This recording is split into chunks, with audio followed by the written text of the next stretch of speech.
सौभरी, हम तोहार दुख समझ सके नहीं। पुत्री तो चिंता मत करा, तोहार पिताश्री लौट आई हैं। सौभरी, सौभरी हमरा और देखा तो के हम पर विश्वास बा? कतो के विश्वास बा कि तोहार पिताश्री के कुछ ना होगी? तब फिर चिंता ना करा, हम पूरा यत्न से तोहार पिताश्री के खोज लाइब। हम अभी जात बानी ओके खोजे। ना कान्हा, हम जय विकद्रू जी के खोजे, विख्यात और अमोद के संगे। ना दाऊ, द्वारका के राउर आवश्यकता बा। जौन घटना घट रहल बा और जौन प्रकार सब स्वर्ण के लोभ में यहाँ हुआ भाग रहल बाड़े, ओके देखत कोनो ऐसन एक विश्वास पात्र व्यक्ति की आवश्यकता बा। दाऊ, द्वारका के आंतरिक सुरक्षा व्यवस्था रउआ संभाले के होगी। कान्हा तो अकेले जाइबा? मैया, रउआ चिंतित मत होगी। परंतु हम जाए बिनका संगे।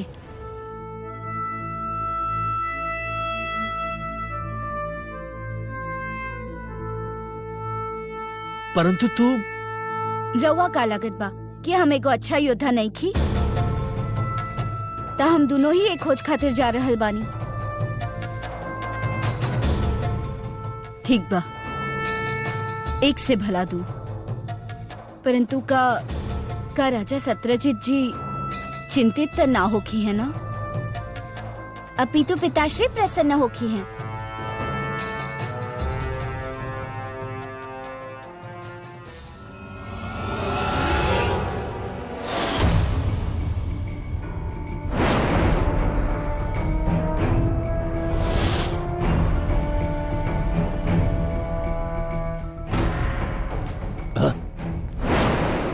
श्यामंतक मणि कहाँ गए?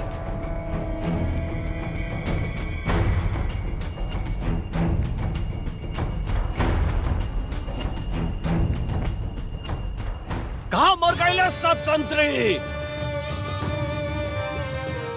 यहाँ 4 संतरी नियुक्त कई गई रहले ना? कहाँ मर गए? वो द्वितीय पहर में रहेलन, अभी आ रहल बाड़े। बस अब एगो शब्द और ना। आखिर श्यामंतक मणि कहाँ गई? कहवा गई श्यामंतक मणि? इहे तो रखल रहल ना, इहे तो रखल रहल।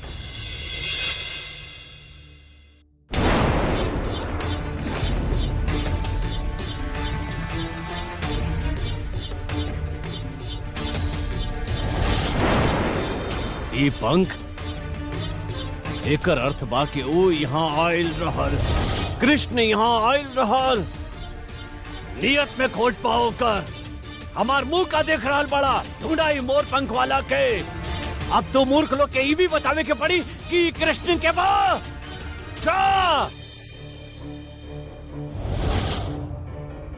कृष्ण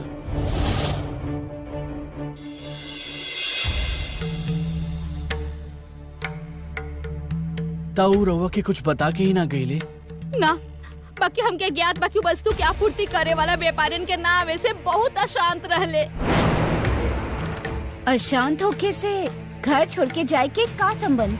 हो सकेला उ नदी किनारे नौका घाट पे पता लगावे गए होके उनका नावे के कारण। सौभरी, हमनी पता लगावत बानी कि नदी किनारे नौका घाट पर केहू उनके देखलस की ना, या फिर ऐसा भी हो सकेला कि उन्हें से कहीं और चल गई होगी। हम भी चलत बानी रउआ संगे। ना, रउआ इहे रुकी। हो सकेला राउर पिताश्री पुनः घरे लौट आवे और यह रउआ ना देख के व्याकुल हो जाए। सत्यभामा, चलिए हमनी नगर के अन्य द्वार पर ई सूचित कई जाए।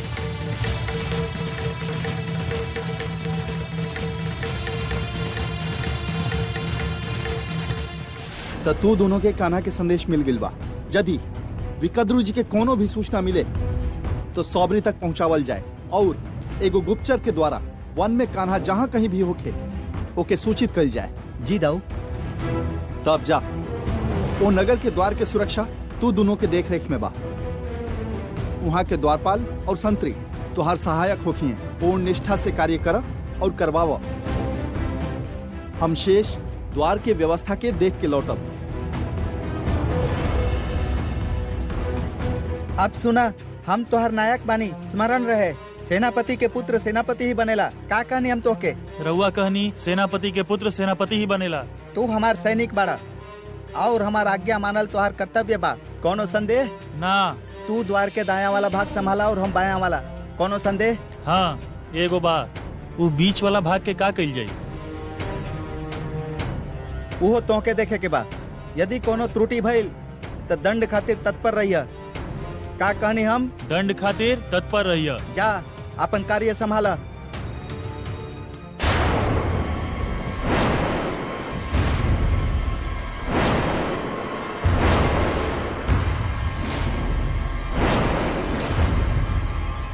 अमोद, इ त प्राण के और संकट में डाले वाला बात बा। कुछ और कार्य कर ले जाए, यहाँ रहल ठीक नहीं खे। रुका। कोनो अन्य कार्य ना मिली, कोनो अन्य स्थान पर ना जीव तू दोनों। योद्धा के लगे और कोनो विकल्प ना होखेला, वो केवल अग्रसर होखेला।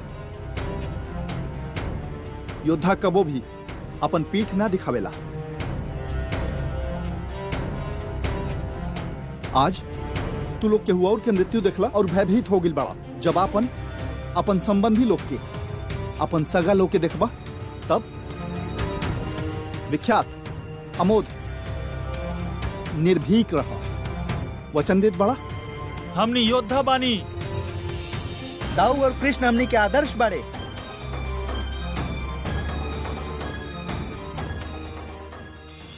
महाराज, ई रथ हम राजमहल के द्वार पर देखले रहनी।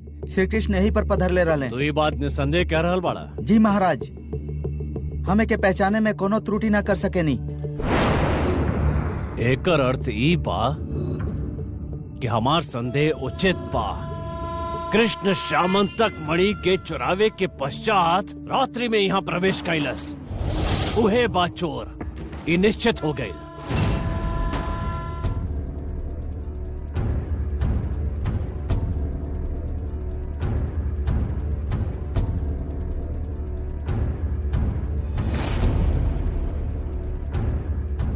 वहाँ वो व्यक्ति हमने की कुछ सूचना दे सकेला। चली सुनी। रउआ चिंता मत करी, हमनी राउर स्वर्ण मुद्रा ना चाहिए। हमने केवल ये जाने के बाद कि रउआ कहाँ रहनी। द्वार का रउआ विकद्रु जी के जानत हो कब? हम उनका भली भांति जानी ले। हम उनका आज प्रभात में यहाँ निकट ही देख ले रहनी। ये तो बहुत अच्छा सूचना दी नहीं रहुआ। और भी कुछ देख ले रहनी रहुआ? ना, उनका ही देख ले रहनी। धन्यवाद।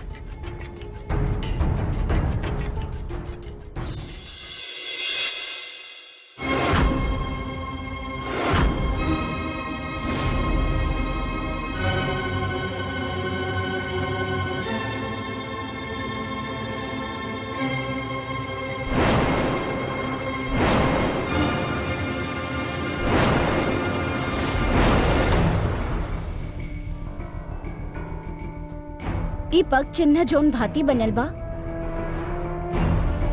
लागत बा यहाँ पर द्वंद भइल बा। यदि ई मान लिहल जाए कि यहाँ पर द्वंद भइल बा, त यहाँ पर कुछ ऐसा भी वस्तु मिले के चाहिए जैसे हमने के ई पता लग सके कि द्वंद करे वाला के रहले। यहाँ रक्त चिन्ह तो बा ही ना। एक अर्थ बा छीना झपटी भइल बा।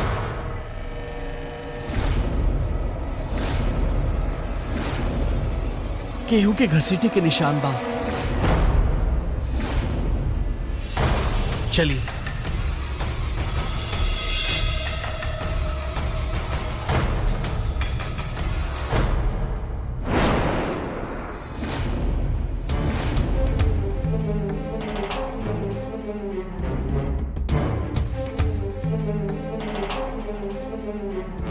बचावा।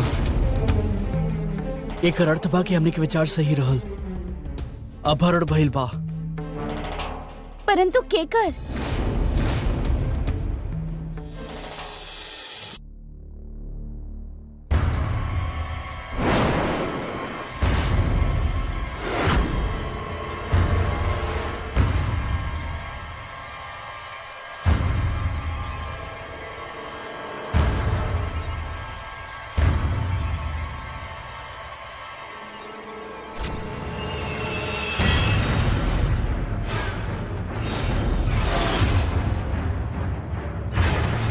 ई विकद्रु जी ही रहले। उनका संगे कोनो भारी दुर्घटना भइल बा। हो सकेला कोनो दस्यु दल के चपेट में आ गए होके, और यदि ऐसन भइल बा तो उनकर प्राण भारी संकट में बा। तो ओ तरफ देखा, हम ए तरफ देखत बानी। शीघ्र।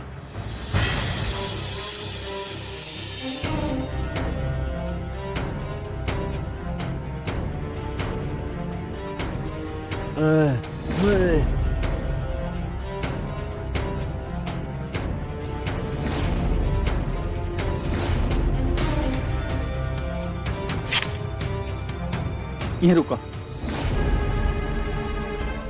केहू के कराहे के स्वर सुनाई दे रहल बा।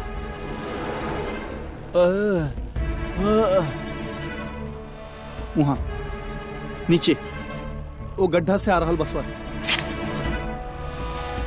दाऊ, ई स्वर तक कृष्ण के अग्रज बलराम के बा।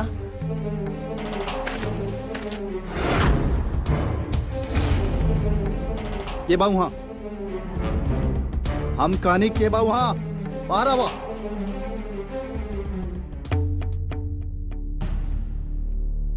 अच्छा भइल रउआ सब आ गई नी। ओ गड्ढा में से कौनो पुरुष के स्वर सुनाई दे रहल बा। चला, चल के देखल जाओ।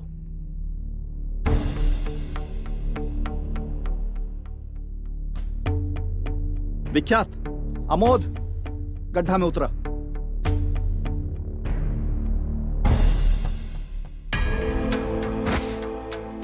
सब कुछ सामान्य बा भीतर? विख्यात अमोद सब कुशल तबा?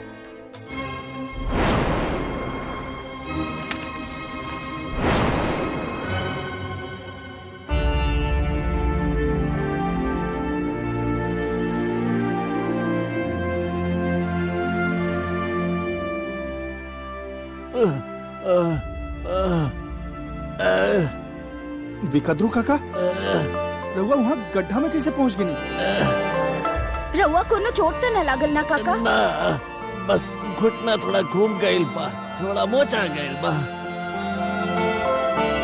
बाकी ये उतना भारी संकट नहीं खे जितना भारी संकट द्वारका पर आवे वाला बा।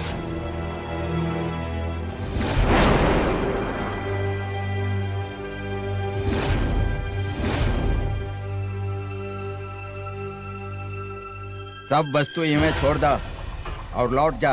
काहे लौटी? व्यापारी बानी, व्यापार कर कहीं जाए। तोहनी जैसन दस्यु से निपटे आवेला हमनी के। हमनी सब दस्यु के भेष में मगध नरेश जरासंध के सैनिक बानी। बाकी हमनी केहू के धौंस में ना आइब जा। बहुत ऊंचा सुर लगा रहल बा धनपत। मार दा यानी के और लटका दा द्वारका के द्वार पर।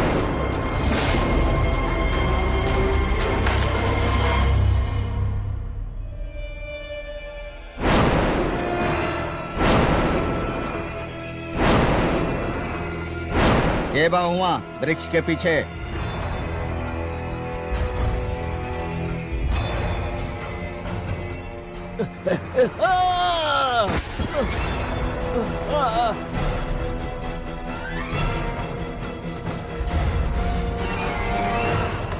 लागत बा मर गए वृद्ध। देखा, जौन कुछ हम देखले वो सब बता देले। ई संकट जरासंध और उनकर साथियन के बा। विकद्रु काका,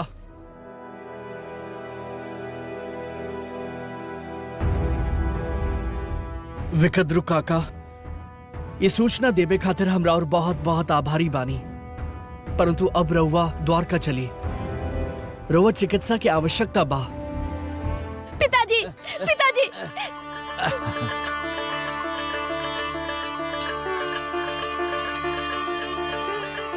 पिताजी, रवा कुशल तो बानी ना? हम ठीक बानी बेटी, बाकी घुटना में थोड़ा मोच आ गइल बा।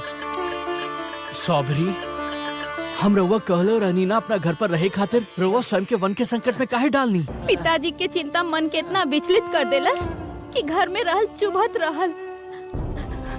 हमके समझ में नहीं आ रहा कि हम रउआ लोग के धन्यवाद कैसे करी। विकद्रु काका हमनी के परिवार के सदस्य बाड़े। इनकर सुरक्षा हमनी के दायित्व बा।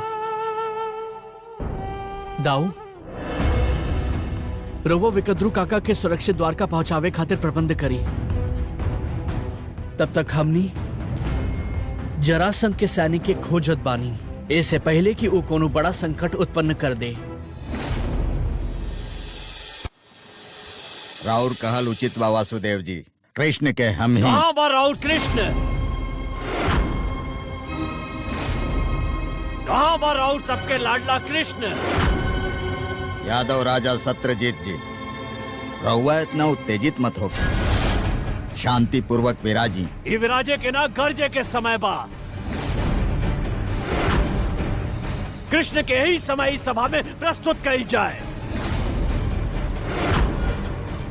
वो सब द्वारिका के महत्वपूर्ण समस्या के समाधान करे गए बाड़े। ये हमार मांग के उत्तर नहीं खे। यदि राउर मोह उनके छुपा रहल बा तो हम स्वयं होके ढूंढ ले और दंड भी दे मोके। दंड? कौन बात के दंड? कृष्ण मिल जाए तो रउआ के स्वयं पता चल जाए कि कौन बात के दंड। वो अपराध के दंड कुछ भी हो सकेला, हाथ काटे से लेके मृत्यु दंड तक।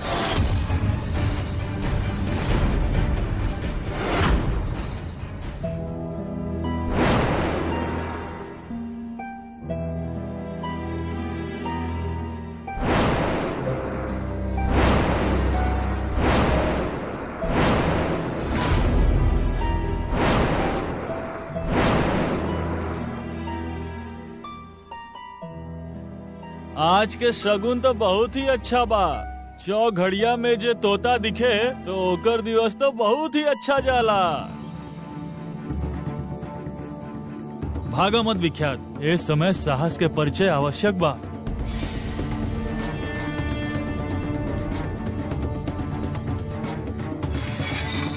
शस्त्र हमनी भी रखे नी।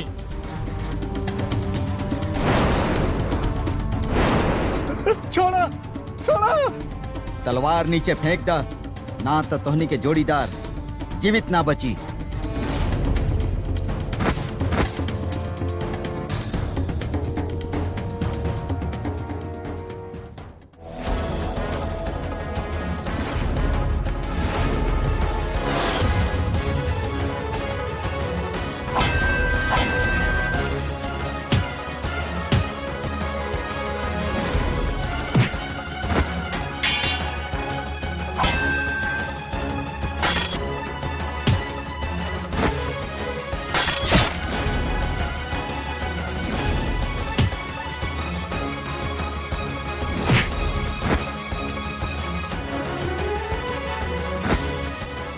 अमोद विख्यात इनके बंदी बना के द्वारका ले चला। हमनी की भेंट उहे होखी। हम रउआ सबके समक्ष एगो घोषणा करे के चाहता नहीं। रउआ सबके लाडला कृष्ण जौन बालपन से ही चोर प्रवृत्ति के बा, आज ऊ श्यामंतक मणि चुरौले बा, जकरा से रउआ सबके प्रतिदिन स्वर्ण मुद्रा मिलत रहे। ओकर चोरी हो जाए से ऊ अब रउआ सबके ना मिली, और एक कारण बा कृष्ण। यदि केहू अपराध कैले बा तो ओके दंड मिले ही के चाहिए। हाँ, दंड मिले के ही चाहिए। उनके दंड मिले के ही चाहिए। दंड मिले के ही चाहिए। कृष्ण के दंड मिले के ही चाहिए। बिना कोनो साक्ष्य के कान्हा पे लांछन कैसे लगा सकेली रहुआ? काहे प्रजा के भड़का रहल बानी?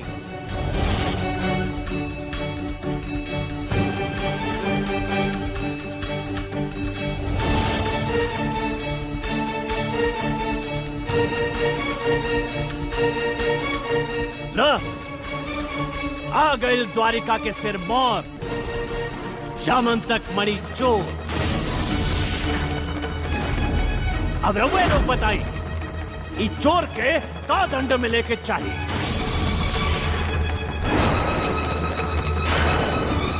पकड़ ले एकरा।